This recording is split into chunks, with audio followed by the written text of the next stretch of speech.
জায়গাটা হলো সুন্দরবন। এখানে আমি ঘুরতে আসলাম। চারদিকে শুধু জঙ্গল আর জঙ্গল। শুনছি এখানে আছে বলে রয়্যাল বেঙ্গল টাইগার, ভয়ঙ্কর জীব জানোয়ার। তাই জঙ্গলের ভিতরে যাচ্ছি না, একটু দূর থেকেই ভিডিও করতেছি। দেখেন, মানে ভিতরে অনেক জঙ্গল, একটা খাল আছে। এই খাল দিয়ে মানুষ দৃশ্যগুলো দেখে।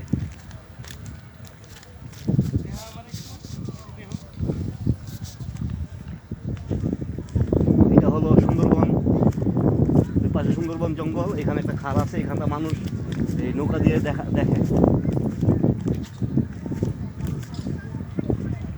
অনেক সুন্দর।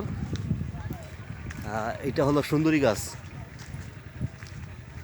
ভিতরে যাচ্ছি না, ভিতরে অনেক ভয়, ভিতরে অনেক জীব জানোয়ার।